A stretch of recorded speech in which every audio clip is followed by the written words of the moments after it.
Hi అండి. Welcome back to happy recipes. నేను మీ స్వప్నని. ఈరోజు వీడియోలో కమ్మని గోబీ రైస్ చూపిస్తున్నానండి. అది కూడా రెస్టారెంట్ స్టైల్‌లో టేస్టీగా ఎలా చేసుకోవాలో చూపిస్తున్నాను.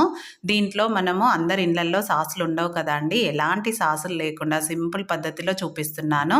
పిల్లలకి లంచ్ బాక్స్ కానీ, పెద్దవాళ్ళకైనా చాలా సింపుల్‌గా అయిపోయే రెసిపీ అని చెప్పొచ్చు. అలా సింపుల్ ప్రాసెస్‌లో చూపిస్తున్నాను కాబట్టి ఎవరైనా ఈజీగా చేయగలుగుతారు. ఇంకెందుకండి ఆలస్యం, లేట్ చేయకుండా ప్రాసెస్ ఏంటనేది వీడియోలోకెళ్ళి చూసేయండి. దానికోసం ముందుగా ఒక గిన్నె తీసుకొని దాంట్లో బియ్యం నానబెట్టుకోవాలి మనం ముందు. కాబట్టి ఒక గ్లాస్ రైస్ తీసుకున్నానండి. నేను ఇక్కడ మామూలు రెగ్యులర్‌గా తినే రైసే తీసుకున్నాను. మీరు కావాలంటే బాస్మతి రైస్‌తో అయినా చేసుకోవచ్చు. ఈ రైస్‌తో అయినా కూడా టేస్ట్‌లో ఏం డిఫరెంట్ ఉండదండి. ఇలా బియ్యంని ఒక 2, 3 సార్లు శుభ్రంగా కడిగేసుకున్నాక బియ్యం మునిగే వరకు నీళ్లు పోసుకొని ఒక గంట పాటు నానబెట్టుకోవాలి. అరగంట అయినా పర్వాలేదండి. మీకు టైం ఉంటే ఒక గంట నానబెట్టుకున్నా చాలా బావుంటుంది. పొడి పొడిగా వండుకోవాలి కాబట్టి ఒక అరగంట అయినా నానబెట్టుకోండి. బియ్యంని అక్కడ పక్కన పెట్టేసుకున్నాక నెక్స్ట్ నేను ఇక్కడ గోబీ 300 గ్రాములు తీసుకున్నాను. ఇలా ఫ్రెష్‌గా ఉన్న గోబీనైతే డైరెక్ట్‌గా వాడేసుకోవచ్చండి. మీకు కొంచెం ఏమన్నా పురుగు ఉంటది అనుకుంటే వేడి నీళ్ళల్లో వేసుకోండి సరిపోతది. గోబీని మరీ చిన్నగా కాకుండా ఇలా కొంచెం పెద్ద సైజులో కట్ చేసుకోవాలి. దీన్ని ఒక 2 సార్లు శుభ్రంగా కడిగి ఒక స్ట్రెయినర్‌లో పెట్టి వాటర్ అంతా పోయాక దీంట్లోకి ఇప్పుడు మిగతా ఇంగ్రీడియెంట్స్ వేసుకోవాలి.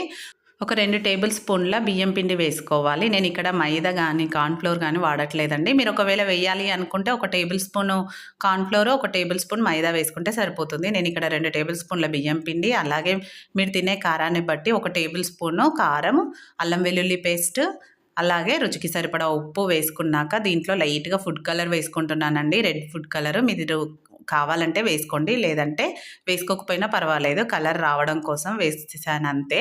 ఇప్పుడు ఇవన్నీ బాగా కలిసేలాగా కలుపుకున్నాక దీంట్లో కొంచెం వాటర్ వేసుకుంటూ ఇలా కలుపుకోవాలి. మరీ వాటర్ ఎక్కువ వేసుకొని లూజ్ చేయొద్దండి. వాటికి మసాలా అంతా పట్టేలాగా మాత్రమే వేసుకొని వీటిని ఇప్పుడు రెడీగా పెట్టేసుకొని స్టవ్ పైన ఆయిల్ పెట్టుకోవాలి కడాయిలో. ఆయిల్ బాగా హీట్ అయ్యాక మీడియం ఫ్లేమ్‌లోకి పెట్టేసుకొని దీన్ని ఒక్కొక్కటిగా వేసుకొని ఫ్రై చేసుకోవడమే.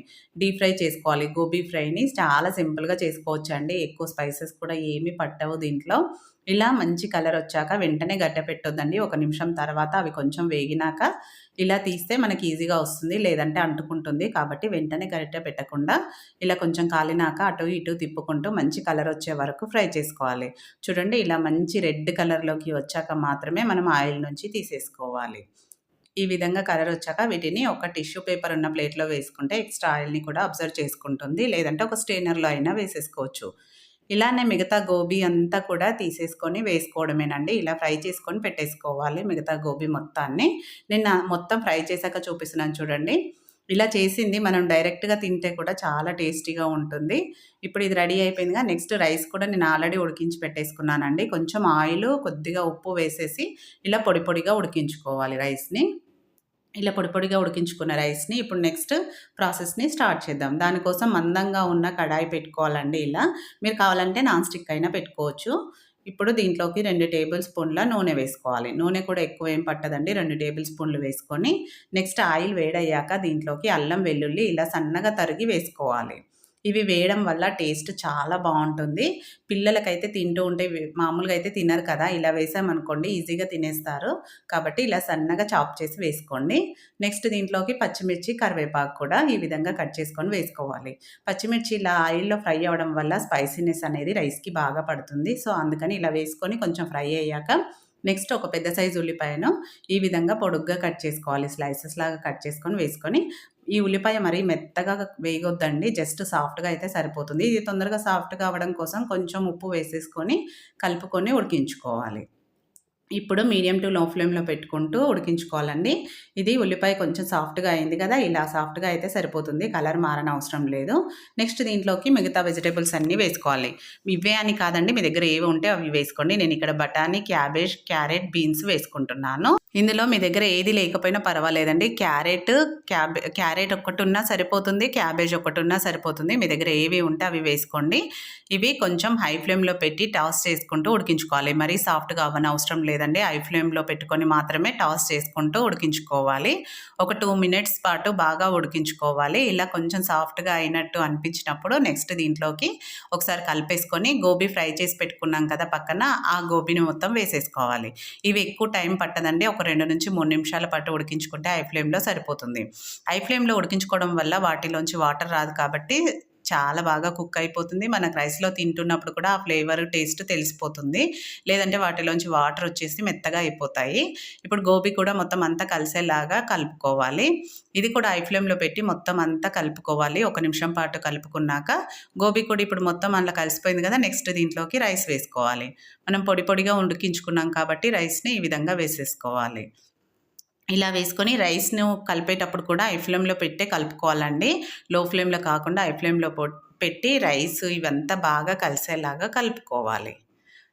చూడండి ఇలా వీడియోలో చూపిస్తున్నట్టు చాలా ఫాస్ట్‌గా కలిపేసుకోవాలి. దీనికి టైం కొంచెం ఎక్కువ పడుతుందండి. చాలా జాగ్రత్తగా వెంటనే కలిపేసుకోవాలి. నెక్స్ట్ దీంట్లోకి మిగతా స్పైసెస్ కూడా వేసేసుకోవాలి. రుచికి సరిపడా ఉప్పు, అలాగే మిరియాల పొడి. మీరు కావాలంటే కారం కూడా వేసుకోవచ్చండి. నేనైతే వేయట్లేను. ధనియాల పొడి, చాట్ మసాలా ఒక పావు టీ స్పూన్ చాట్ మసాలా వేసుకోవాలి.